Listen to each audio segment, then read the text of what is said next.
പ്രധാനമന്ത്രി നരേന്ദ്രമോദി നാളെ രാജ്യ തലസ്ഥാനത്ത് ബിജെപി പ്രവർത്തകരെ അഭിസംബോധന ചെയ്യും. ബിജെപി ആസ്ഥാനത്തെത്തിയാണ് പ്രവർത്തകരെ കാണുന്നത്. കേന്ദ്ര ആഭ്യന്തരമന്ത്രി അമിത്ഷാ ഇന്ന് പ്രധാനമന്ത്രിയുമായി കൂടിക്കാഴ്ച നടത്തിയിരുന്നു. വിവരങ്ങളുമായി ഗൗതം ചേരുന്നുണ്ട്. ഗൗതം, പ്രധാന സേവകൻ നാളെ രാജ്യ തലസ്ഥാനത്ത് ബിജെപി പ്രവർത്തകരെ അഭിസംബോധന ചെയ്യുന്നു. വിവരങ്ങൾ പറയും.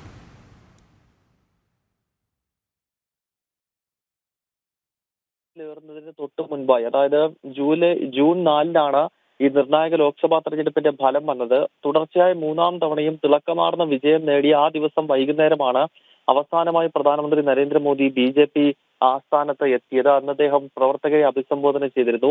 ഇതിനുശേഷം ലോക്സഭാ തെരഞ്ഞെടുപ്പിലെ തിളക്കമാർന്ന വിജയത്തിന് ശേഷം മൂന്നാം മോദി സർക്കാർ അധികാരത്തിലേറി കഴിഞ്ഞിതാദ്യമായി പ്രധാനമന്ത്രി ഡൽഹിയിൽ BJPയുടെ ദീൻദയാൽ മാർഗിലെ ആസ്ഥാനത്തേക്ക് എത്തുകയാണ്. അവിടെ വൈകുന്നേരം അദ്ദേഹം BJP പ്രവർത്തകരെ കാണുകയും അഭിസംബോധന ചെയ്യും എന്നാണ് ഇപ്പോൾ മനസ്സിലാക്കാൻ സാധിക്കുന്നത്. BJP ദേശീയ നേതൃത്വം ഇക്കാര്യം ഔദ്യോഗികമായി വ്യക്തമാക്കിയിട്ടില്ല. എങ്കിലും അറിയാൻ സാധിക്കുന്നത് ഇത്തരത്തിൽ BJP പ്രവർത്തകരെ അദ്ദേഹം നാളെ കാണുന്നുവെന്നതാണ്. ഇന്ന് പ്രധാനമന്ത്രി നരേന്ദ്രമോദിയുമായി കേന്ദ്ര ആഭ്യന്തരമന്ത്രി അമിത്ഷാ കൂടിക്കാഴ്ച നടത്തിയിരുന്നു. മാത്രമല്ല നാളെ 10:30 പ്രധാനമന്ത്രിയുടെ ഔദ്യോഗിക വസതിയായ 7 ബ്ലോക്ക് കല്യാൺ മാർഗിൽ കേന്ദ്ര ക്യാബിനറ്റ് മന്ത്രിസഭാ യോഗം ചേരുന്നുണ്ട്. ഇതിനുശേഷമാകും അദ്ദേഹം BJP ആസ്ഥാനത്ത് എത്തുക.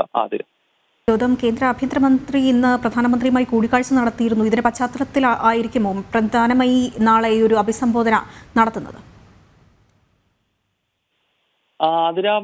അക്കാര്യം ഇപ്പോൾ BJP നേതൃത്വം വിശദീകരിക്കുന്നില്ല. ഒരുപക്ഷെ നേരത്തെ സൂചിപ്പിച്ചതുപോലെ മൂന്നാം സർക്കാർ അധികാരത്തിലേറിയ ശേഷം അദ്ദേഹം BJP പ്രവർത്തകരെ അഭിസംബോധന ചെയ്തിരുന്നില്ല. ഇപ്പോൾ ഏതാണ്ട് ഒരു മാസം പുതിയ സർക്കാർ അധികാരത്തിലേറി ഒരു മാസം പിന്നിടുകയാണ്.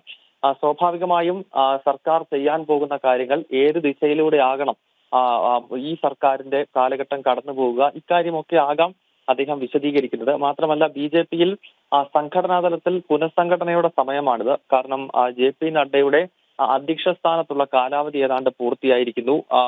ഇനിയിപ്പോൾ 3 നിയമസഭാ തെരഞ്ഞെടുപ്പുകൾ ആസന്നമാവുകയാണ്. ജാർഖണ്ഡ്, ഹരിയാന, അതോടൊപ്പം തന്നെ മഹാരാഷ്ട്ര, ഒപ്പം ജമ്മു കാശ്മീരിലും തെരഞ്ഞെടുപ്പ്. അങ്ങനെ വരുമ്പോൾ 4 നിയമസഭാ തെരഞ്ഞെടുപ്പുകൾ വരുന്നു.